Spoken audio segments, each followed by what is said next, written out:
Okay. Hi, everybody, and welcome. Okay. Think everything is up and running correctly. So let's not waste any more time and let's dive right into it. Welcome to another webinar of our series. Today, we're going to talk about support and resistance. And more specifically, we're going to talk obviously about the basic tools, which are support and resistance levels, which identify crucial areas that are of importance that traders actually use in order for them to just gauge the market and see which level is more appropriate to enter or exit a position depending on the situation. So today we're going to introduce the concept of support and resistance, what constitutes a support and resistance, a valid a support and resistance level. And we're going to talk also about some key terms such as pullbacks, overlaps, and swings. Finally, we're going to go on a live environment and just plot these lovely and easy to use kind of tools, support and resistance levels, to get a grasp of how traders are indeed approaching this kind of situation, or their trading strategy accordingly with the usage of support and resistance levels. Hopefully, we're going to find some key insights that are going to help us trade even more better. Okay, so without further ado, let's just get started. Support and resistance is the first out of two webinars of our series on this kind of topic. Let's begin. So this is a quick risk warning and a disclaimer. I'm not going to go over this. You can read this on your own time. The gist of the content of this slide anyways is that this information is purely for educational purposes only. There is no investment advice or investment recommendations within this kind of session, and the redistribution of this material is strictly prohibited. For the time being, this is it. Let's get started. So as we mentioned at the start of our series, there are different types of technical analysis, at least different ways of categorizing the key aspects of technical analysis. This is a visual representation of what I mean. This is my personal preference of conveying this kind of information. So we have two pillars or two brackets or two umbrellas or whatever you want to call it, two teams, doesn't matter. So we have charting analysis and mechanical analysis. So charting analysis, in a sense, uses support and resistance levels, trend lines, channels, and chart patterns as the primary kind of components of conducting technical analysis. So charting analysis primarily takes place, if not all the time, on top of price action. So you have a chart with price action across time, and then you go on top of that chart and you draw your lines and you highlight these key areas of confluence or key areas of possible importance depending upon the past on where the price action has gone over, and you mark these kind of areas, or you draw those kind of trend lines, or you draw those channels, or try to identify what kind of patterns are there on the chart, telling you and conveying you information with the hope of making much more informed decisions, but also for the basic reason of having a visual illustration and not going through the whole thing over and over again and having a guesswork. So you go into the past and you draw these kind of support and resistance levels in order for in the scenario where the price action goes to those levels, and you at the end of the day having the ability to judge whether they're important or not, and if they are, you act accordingly. If not, again, you adjust your strategy in that manner as well. Okay, so charting analysis, once again, the topic that falls under it, and with this is the one we're going to discuss today, are support and resistance levels, hence this underlining and the marking with an asterisk. And also have another category, which is mechanical analysis, which uses technical indicators. And these are computerized kind of statistics that give you specific information depending on what kind of indicator you are actually using about, for example, a momentum, the momentum of an instrument, whether it's bullish or bearish, or whether there is or not.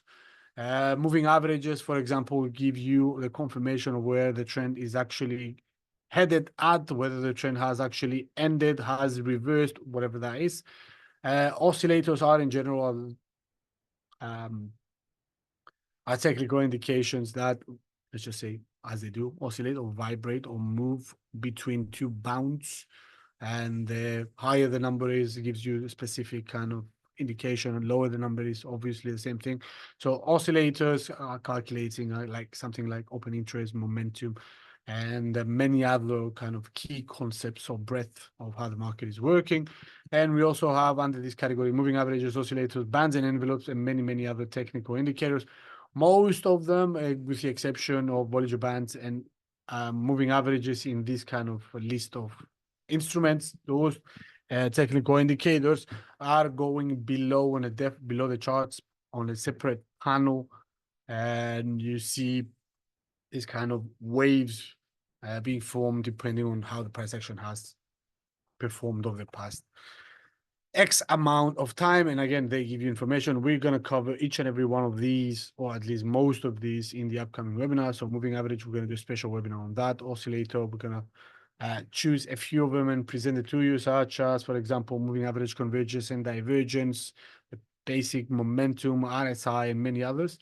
And we also have bands and envelopes, such as Bollinger Bands, which, again, we're going to have a special webinar on that as well. That and moving average, Bollinger Bands and moving average go on top of price action, much like charting analysis, but they are not drawn by you. They are computerized versions of key information that went into them, and they spit you out a line or a value or a signal, in a sense, for you to look upon and make your decision accordingly. Okay, so charting analysis, you can imagine that by you drawing on a board, where mechanical analysis is something that you select to pre-select and spits it out onto your chart, and no need to do anything other than adjust the parameters. Okay, so that's one way of conceptualizing.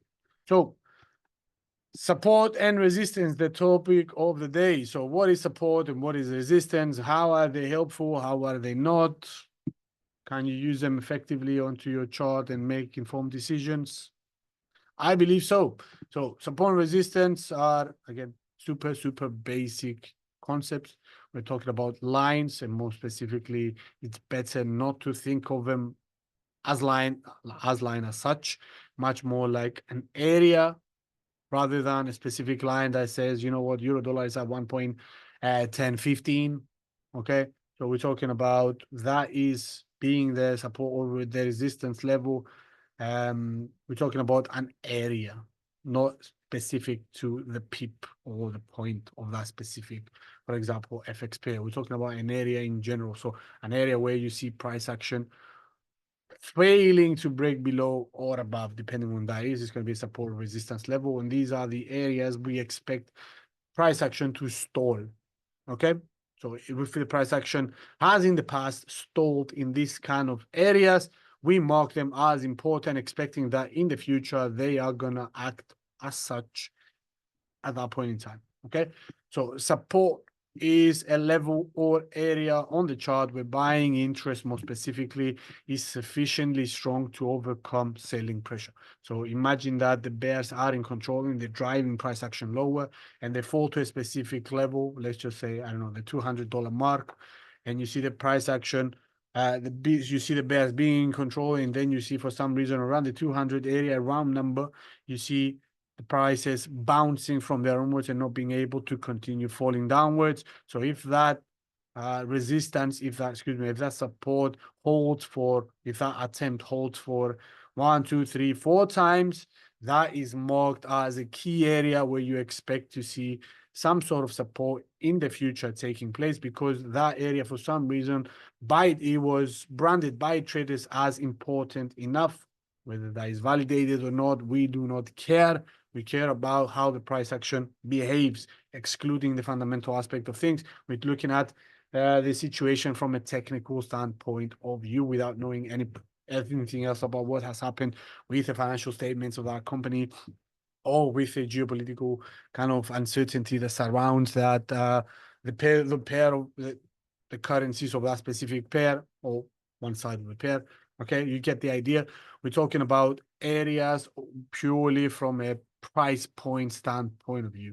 Okay, so if you see an area being kind of averted or avoided or not being tolerated by the opposite party. Remember, we're talking about sellers pushing the price action to lower ground, and you see the buyers entering constantly within that area. We mark that as support. So you see 1 bounce, 2 bounce, 3 bounces, it constitutes as a support level. Some may like to see only 2 points in order to draw a support level. Fair enough. Most traders use 3. Okay, and if you have 3 points of touching and not the break of the price action to lower ground, you brand that as support and you mark that as an important area for you to weather wait for it to eventually get broken and go with the direction of the market, which is downwards in that example we just provided. Or when you see 1, 2, 3 bounces, you take that as an opportunity to go for a long position. Okay, so buy something and use that support area as your stop loss, expecting the price action is going to rebound from there, and that reversal has taken place. Okay, that depends upon many different things. It's purely irrational to just draw support resistance level, at least from my point of view, it's irrational to draw support resistance level and trade purely on that without looking all the other freely available and easily accessible kind of tools you have in your arsenal in order to make much more informed decision. It's no need, in my head, it's irrational to just use support resistance levels and trade accordingly. Some people do it and they do it super efficiently, effectively, and they make a lot of money out of it.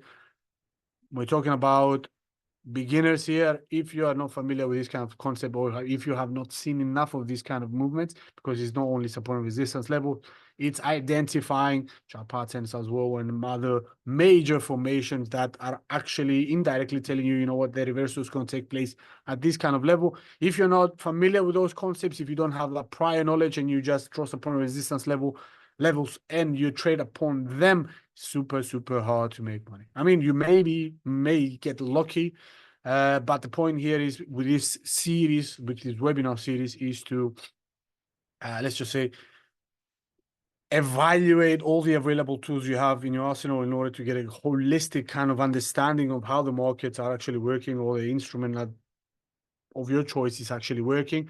Understand that, not only the technical part, but also the fundamental part.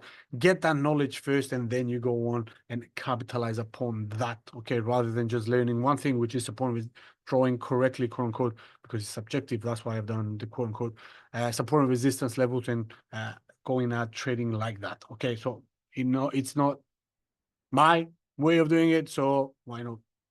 I'm not suggesting you go ahead and do the same thing I do. That's not the point. Point is, it makes much more sense to have more information, okay, at your disposal, and knowing what's going on a much deeper level than people are, and using that as an advantage for you to go into the market and trade, okay? Because most people do not dedicate enough time to learn these kind of things, which are eye-opening,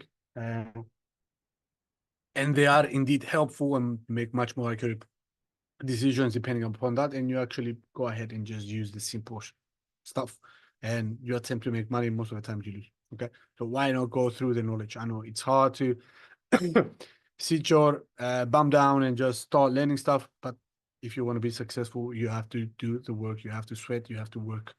Okay, so enough about me blabbering. Let's move on back to the point. So support level is an area, is a level or support on the chart where buying interest is sufficiently strong to overcome selling pressure. Okay, so when a decline is halted and prices are turning back up multiple times, a support level is identified and drawn, and this can be done beforehand by using a previous retraction lower, or if you see the price action just bouncing constantly from that level, you mark that as support level. It doesn't mean because you mark that level as important, it's going to be important. The price action will dictate whether it's important or not. The market or traders, the cohesive kind of symbiotic relationship of traders will make this a support or resistance level valid or not, because yeah, you know how the whole thing unfolds when it comes to market. Okay, we're talking about many or millions or trillions of decisions being instantly taken at any point and moment of time by a large amount of people which maybe have some common ground, or they have different theses. You see this kind of battle in financial markets all day long. So we're talking about a tug of war. We have the bulls and the bears pulling the rope one to their direction or the other. Okay, so who wins is dictated upon who is the stronger one and how much resolve they have in their assessments. Okay, so resistance is the opposite of support, and it represents a price level or an area where selling pressure overcomes buying pressure. Okay, and the price advance is turned back. So a resistance level is identified by a previous peak. So you can see a visual illustration here, completely the opposite. You see price action rising to higher ground. For some reason, traders or the bears in this kind of case are not allowing the bulls to continue their advance, and they push prices to lower ground. The bears are taking once again direction. They take the initiative and reattempt to go ahead at this kind of level. They fail. They move backwards. Another attempt, the third attempt, they fail once again for some reason to break above this level. So you mark that as an important area that may play a role in the near future. And again, you can capitalize upon this play here by, for example, going short once you see one to the third bounce, okay, and having a stop loss right at the resistance level or a little bit above it, okay, or you await for the fourth time or the third time or the 700th times, that doesn't matter, for that level to be breached, and then you go long from there onwards. In a sense, you await for the continuation of the trend to occur, to go with the market and go with the flow, and expecting, in a sense, the reversal not to take place, and you expect the continuation to go ahead and happen. So you go long once you see the resistance line being broken by a definitive amount, and you have a stop loss position right at the previous resistance level, which is going to become support, and you capitalize on the upside. Okay, so I've just hinted at how the support and resistance levels are interchangeable, okay, and reversible depending on the situation, and which is this. So whenever a support or resistance level is broken by a significant amount, this is important, they reverse their roles and become the opposite. Now, what is significant? I don't know. If you have a price advance of 10%, so you have a rise of the prices of that specific instrument by 10%, let's just say it's a stock, and you see the price action failing to break above this kind of level, the $200 mark, and you see prices failing to break above it, but once, two, three times, and the fourth time you see a break above that kind of resistance level, okay, by a significant amount, which may be something like 5%, so half of the prior move, or the third, so 3 or 4%, so a significant move above the prior level, okay, you deem that as a continuation pattern, the extension of the current trajectory of that instrument's kind of move, and you go ahead and act accordingly, but the significant amount is subjective. Okay, it might be 1% for you, it might be 7% for someone else if the prior move, upside move, was 10. Okay, it's dependent, but the point is you have to see a clear break above it, so a clearing of that level, and if and only if you see that level acting again post this kind of break above this level, if you see that level become, because it's going to become resistance, because it's going to turn support after its status of being resistance, if it acts as support as well, extra confirmation for going long. Okay, so that's pretty much how it's a simple way to approach the situation by using only support and resistance levels, which is kind of crude and banal and not sophisticated, and possibly not carrying a high level of probability of success. Okay, at least that's from my point of view. If you can trade the markets using only support and resistance levels and nothing else, no indication, no drawing trend lines and all that kind of stuff, and you make money, fair enough, hats off to you. So in other words, a resistance level becomes support and support level becomes resistance if and only if you see a clear breaking of this area. So what is a pullback? It's a super important kind of concept. Example, a visual illustration might be the chart on the right-hand side on the corner. Okay, so the depiction of the resistance. So a pullback might be this area right here. Can I have the pen? Let me give me, there we go. So this can be deemed as a pullback. So the major direction of the market's upwards, and you see a pulling back. Okay, this is a pullback. Okay, this is going to be considered as a rebound. Okay, because you bounce from here onwards. Another pullback, not that important. The first one is important actually. And another rebound, and then another pullback.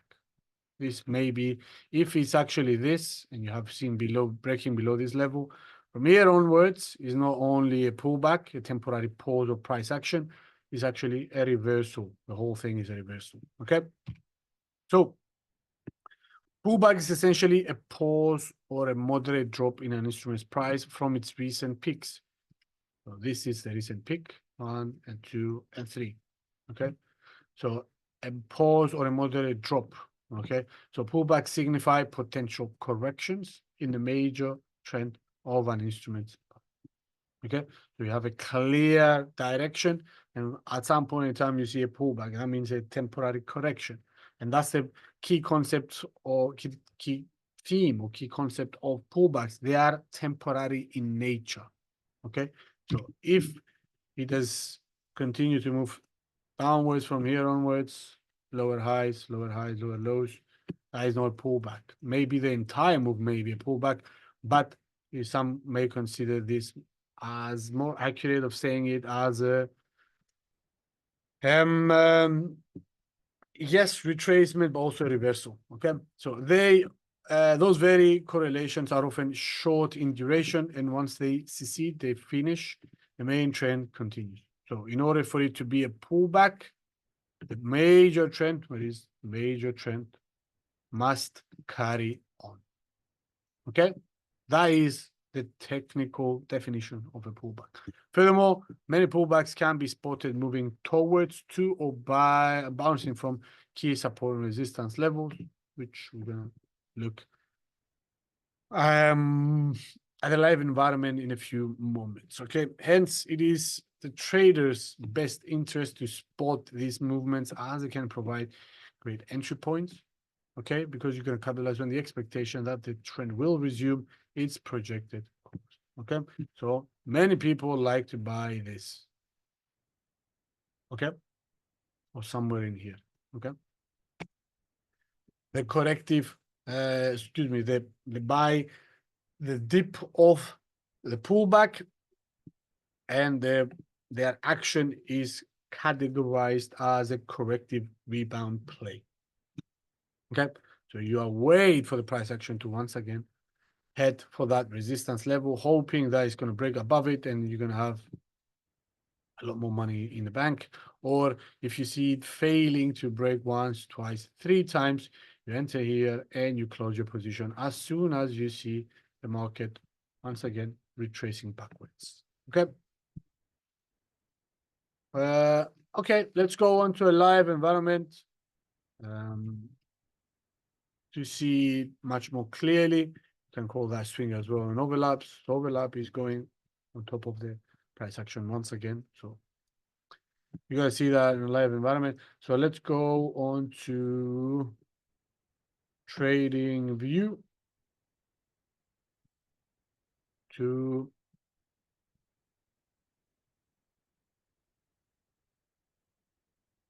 look upon this kind of situation. Okay. So what do we have here? A chart of gold. So let's go ahead and use some simple support resistance levels. So zooming out. Okay. In my point of view, this is a valid support level because you have what? Once, you have twice, you have 3 times, somewhat 4 in this kind of area. Okay, so it has been tested multiple times in the past. It used to be a resistance level, but once it was broken in this area right here, no longer a resistance level. Now it is a support, a valid support level. Let's draw a lovely trend line from here onwards. Maybe we could have drawn it from a lower kind of level. Never mind, however, you see what we call speed lines here. This is a way to gauge how fast the market is moving, but also have a visual confirmation that the trend is actually continuing onwards. You can use Gantt fan charts, these kind of things. Okay, so we have a major kind of support area if indeed price action comes back to this. Okay, we expect this area to act as a support mainly because it has acted as a resistance many times in the past, once, two, three, four times. So we're talking about back from August of 2020, March of 2022, April of 2023, and earlier this year, February of 2024, this level being acting as a resistance level. From there onwards, broke above it. So we have the confirmation of the extension of the primary trend, which is upwards, clearly seen here from the higher highs and the higher lows. Let me see. Okay. And let's move in a little bit much more closer. What else can be acting as a support level? I like this area right here. Okay. Not particularly because it has some sort of significance it had in the past. We have one touch here, second there, third kind of there. So that is an area that I would be paying close attention to as a support level once again. So this may happen once again. Also, maybe we can use this area right here. Okay. So one touch. So you get the concept. It's super, super basic. Second here, third break and reversal, fourth break and reversal, but afterwards, clear break above it. Okay. So this area might be super nice for a support level once again, maybe. So we're talking about different levels of pullbacks here, if you expect them to happen. Now there are many ways of gauging how far it can go. Let's just go with a simple measuring of how far or how low can the price action fall. For example, we're talking about the gold being in an all-time high territory, has broken into all-time high territory during yesterday's session. You can clearly see that there, and you see the extension in today's session. So all these are acting as valid support levels. Some have more significance than the others. For example, this one is the most important one for me, in my eyes, mainly because it has acted four times in the past as a solid support level. So let me, no, never mind. Let me highlight it like severely. Maybe this one is the one with the second most importance, and the other ones are just pretty much temporary because they have not been tested that much. Okay. Something else I forgot to mention, you can deal with this as a channel. Okay. So as you can see, parallel kind of channel. Okay. 1, 2, 3, 4, 5, 6 times. You can brand that as a channel. You can play this accordingly. So buy low and sell at the top, buy at the support, sell at the resistance, and accordingly short at the resistance and buy or cover your position at the support level. Okay, but let's not go into that much of a detail just now. What we're doing here is that we're seeing the current trajectory of gold. So you can clearly see that rise of the price action, pullback. This is a pullback. Okay, some sort of correction taking place. Second attempt failed, and the third attempt, oh, okay, kicked us out. Forgot to log in. Probably it's gonna start over once again. Lovely stuff. Okay, so once again, this one is one. Second one is down here. Let's just look at it from on the same analysis once again. Third one, okay. Maybe fourth one is going to be somewhere in here. Okay. All these are important levels of support and resistance, of support more specifically. How about resistance? Mainly because we are in uncharted territory when it comes to the trajectory of gold. We have to just extrapolate of what might come after this kind of break into all-time high territory from this kind of area. from its previous high.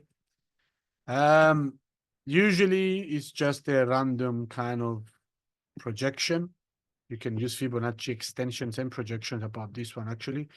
But in this kind of case, we may see that somewhere in here, for some reason, around the round number, the 2,600 area, you're going to have some sort of resistance because it's a round number, nothing else, nothing more, nothing less.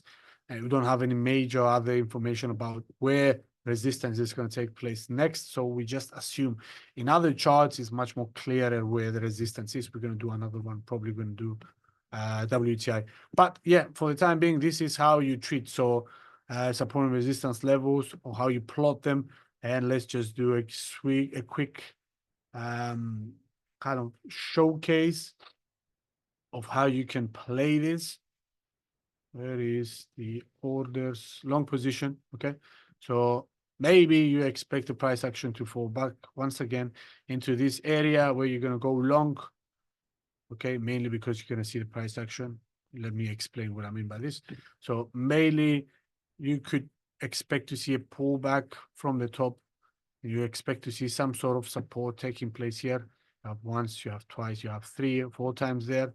The price action, and if and only if the ascending trend line, this one, the blue line, does not get broken, you expect some sort of a rebound taking place here and the extension of the move to higher ground. If that is the case, then as soon as you see the price action bouncing from this area, the 2,400, and let's just highlight it.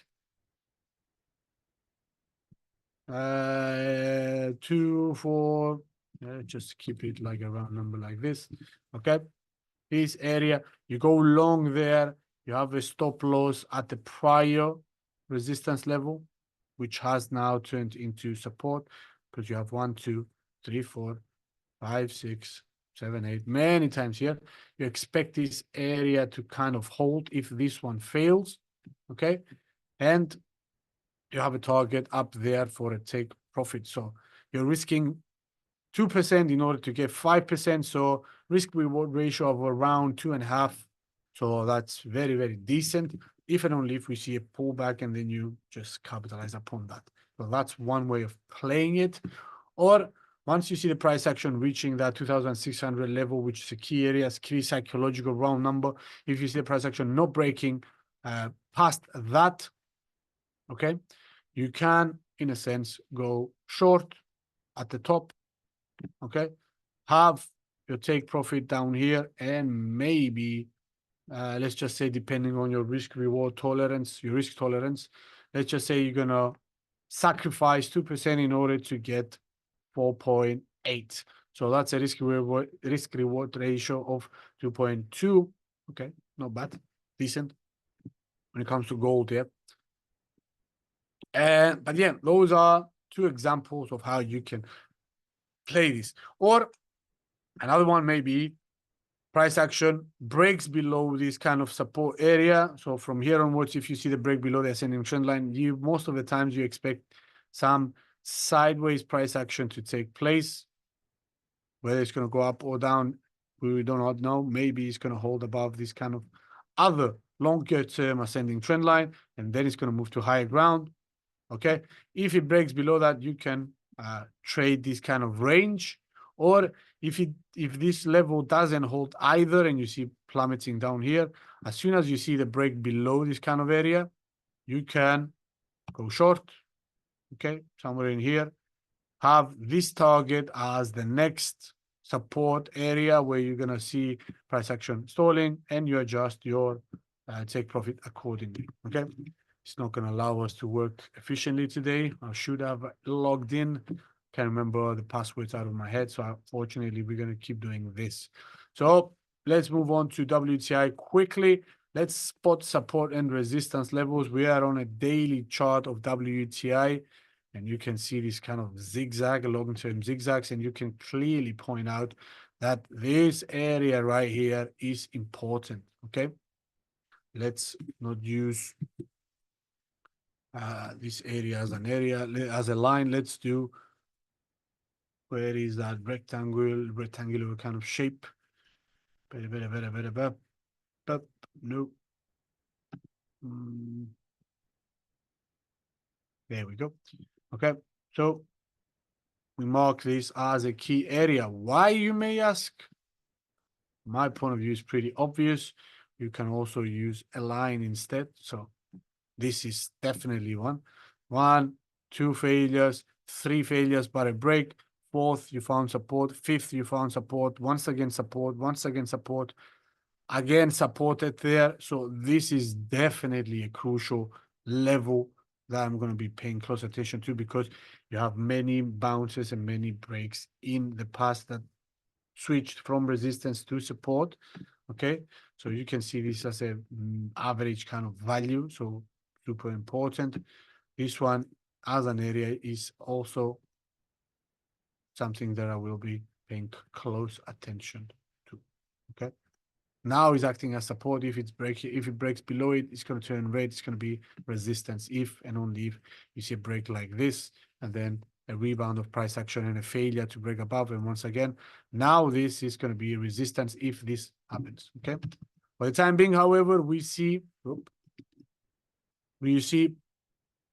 that crude is actually rebounding from this level. Okay, and it has acted many times in the past as a support level. Okay, let's mark him there quickly. Once, twice, and you're not going to go back 4 times, 5 times, 6 times, 7, 8, 9, maybe this one 10, and now more recently you have another one 11. Okay, super important. Okay, so from here onwards, assuming that what has happened already in the past, okay, we have a long bias. Okay, even though the crude is clearly on the losing side. Okay, can draw it like this. Okay, you see price action, you see this being as a big triangle, if you would like. Okay, or you can get it from straight from the top. Okay, and the reason why it's a valid descending trend line is because you have one touch, maybe not 3, 4 times. Okay, let me adjust it accordingly. Okay, so failure of the price action to break above this kind of level once, maybe two, 3, maybe 4 times. Okay, so this descending trend line is acting as a resistance barrier as well. The resistance bar does not have to be a linear line, by the way. Yeah, excuse me, it does not have to be horizontal. It can be diagonal as well, with an angle, with a degree. Okay, that acts as resistance as well. So at this point in time, we could have some sort of confidence that if the price action reverts back to this kind of level, we're going to get some sort of support, short order, long order. So therefore, we go long here. We sacrifice, in a sense, 6.5% in order to get 20. Okay, that depends upon your risk reward tolerance, or you may be at 10%. So 1.75 may be worth it. Or if there is enough momentum, we don't have any technical indications in our favor right now. Maybe it's going to go up to 15 because it's crude, it's kind of volatile with its movements. Okay, or we may have a target up here, which, okay, obviously you can see the risk reward ratio becoming larger and larger due to the fact that we expect more to happen. Okay, but if the price action does indeed go there,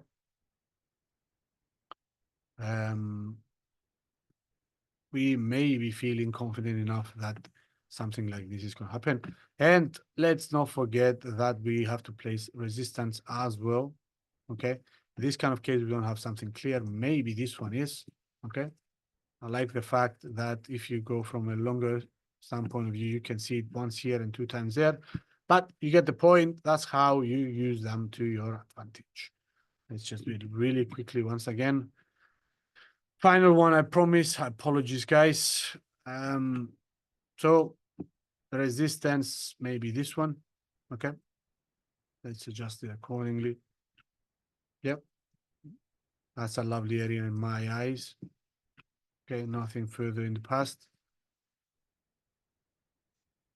Okay, because of this multiple times there, some sort of support taking place there, somewhat here, failure here, clear failure, consolidation and a break below. Once again here, once again here. So this is a lovely area that I will be paying close attention to. Once again, the one we have highlighted before as support. So these are the two main longer term ones, if you would like. Another one in my eyes is going to be a little bit lower than that, maybe somewhere around here. We talk about longer term ones, yeah. And another one, maybe somewhere in here. Okay. So 76 and 85 are important areas for me for resistance. 64 and 52, 51 are the support levels for me. Obviously, this kind of pick is really, really nice. So we're going to use that as another resistance level for the long term. Okay. But that's how you pretty much draw support and resistance levels onto your chart. Okay. So the main direction of the market currently is obviously downwards, lower highs, okay, and lower throws. This kind of area right here, you have seen this acting as a strong support level, and we don't have a lower low, so which is important. That means bulls are watching closely this, so we have much more confidence that this may be a rebound, okay, and we're going to capitalize upon this. Whether it's going to go up to there, or up to there, depends. We'll see accordingly. But yes, that's how we approach this situation. Go long there, and you have your targets respectively. So you have 40, 36%, 23%, and 12%. Okay. 164 as the risk reward, 3.3 as a risk reward, and 5 as risk reward. Okay, obviously, for it to go up there to the 35% rebound kind of level, we need to give it a little bit more time, and we need to have enough strong bullish catalysts in order to that, some sort of supply disruption of oil, much like we see in the United States with the recent kind of catastrophe, these kind of tornadoes and all that kind of stuff, storms taking place in the Gulf of Mexico. That's why we see a rebound from here onwards, but the macroeconomic environment supports lower prices. Okay, so some other trader might have a different kind of point of view, and he may go for a short position, taking this kind of opportunity by going short and expecting that price action is not going to break above this kind of descending trend line. Okay, let me remove these kind of drawings. Nope. Actually, never mind. So maybe someone will like to go for this. Okay. Because they expect those rebounds not to take place. Okay. Let me see. Let me see. Let me see. July. Okay. So maybe they are expecting price action to just reverse once again and fail to break below, to break above, or it tests this kind of area right here and fails. So you use accordingly the short position. So in my point of view, it would have been much nicer to catch it on the way down after you get the confirmation that, you know what, price action is not going to break above it. So bears are in control. So you could, for it potentially go short at the $70 per area and have a target of the 51 for a 25% gain, and risking, in a sense, 10% in order to get 25. Risk reward ratio 2.5%, 2.5. Super decent. If and only if we see the failure of the price action rebounding and breaking above this descending trend line and shifting the trend. Okay, for the time being, this, from my point of view, what I'm seeing right now, we're going to see some sort of consolidation in these two bounds, 75 and 64. Okay, so guys, we're running out of time. We're going to keep it here. This logging in and out of trading view has been pain in the ass. I'm going to fix this next week, and we're going to do our next episode of our series. For the time being, we're going to keep it here. Thanks for watching. If you do have any questions, please send them through. If not, I'm gonna keep it right here. Okay, so I don't see any questions. Perfect. Have a good weekend, guys. Thanks for watching. And again, we're gonna catch you on to next week. Okay. Ciao. Bye bye.